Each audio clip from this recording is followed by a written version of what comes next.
जय शिव शंकर मित्रों। प्राचीन वेदांत में आपका स्वागत है।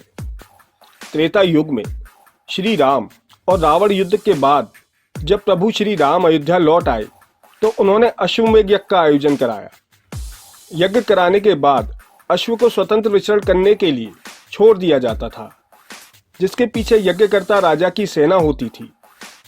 जब यह अश्व दिग्विजय यात्रा पर जाता था तो स्थानीय लोग इसके पुनरागमन की प्रतीक्षा करते थे। इस अश्व को चुराने या इसे रोकने वाले नरेश से युद्ध होता था। यदि अश्व खो जाता था तो दूसरे अश्व से यह क्रिया पुनः आरंभ की जाती थी। जिस तरह एक बार लव और कुश ने अश्वमेध यज्ञ के अश्व को रोककर श्री राम को चुनौती दी थी और तब हनुमान जी को युद्ध के लिए भेजा गया था। लव और कुश से युद्ध के दौरान हनुमान जी समझ गए कि वे कौन हैं, तो उन्होंने खुद को लव और कुश के हाथों बंदी बनवा लिया। तो बाद में लक्ष्मण आदि युद्ध करने गए और परास्त हो गए, तो अंत में श्री राम आए थे। उसी प्रकार जब यज्ञ का घोड़ा देवपुर पहुंचा तो शिव भक्त राजा वीरमणि के पुत्र रुक्मागंध ने श्री राम के घोड़े को रोककर उसे बंदी बना लिया। अब देवपुर और अयोध्या की सेना में युद्ध तो होना ही था। वीरमणि ने सुना श्री राम के अनुज शत्रुघ्न की वाहिनी सेना युद्ध के लिए आगे बढ़ती चली आ रही है।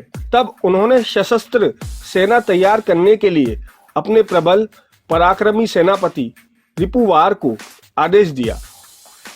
फिर स्वयं शिवभक्त राजा वीरमणि अपने भाई वीर सिंह, भांजे वनमित्र तथा राजकुमार रुक्मानंद के साथ युद्ध के लिए रणभूमि में पहुंच गए।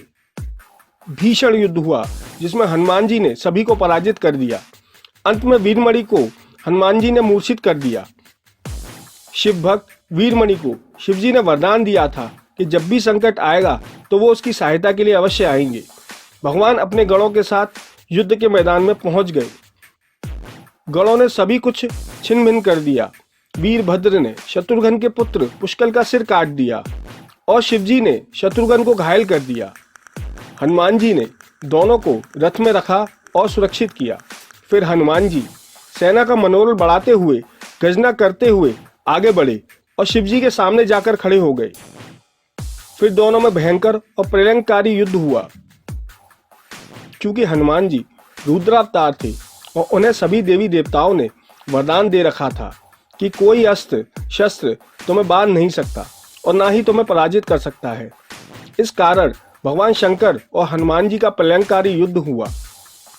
दोनों ओर से हर तरफ से दिव्यास्त्रों का प्रयोग किए जाने लगा। हनुमान जी के पास शिव जी के हर दिव्यास्त्र का तोड़ था। युद्ध भयानक से भयानक होता जा रहा था। यह देखकर भगवान राम वहां प्रकट हुए और श्री राम ने हनुमान जी को समझाया कि आप किससे युद्ध कर रहे हो। शिव ही राम है और राम ही शिव है। यह सुनकर हनुमान जी को शिव में ही राम का रूप नजर आने लगा। यह देखकर वह अपना युद्ध रोककर भगवान शिव और राम के आगे हाथ जोड़कर खड़े हो गए। हनुमान जी के पराक्रम को देखकर भगवान शिव बहुत प्रसन्न हुए और हनुमान जी को मनचाहा वर मांगने के लिए कहा। इस प्रकार इस युद्ध का अंत हुआ। इस युद्ध में श्री राम और भगवान शंकर की ही लीला थी। इस युद्ध में भगवान शंकर हनुमान जी की परीक्षा ले रहे थे। जय शिव शंकर मित्रों।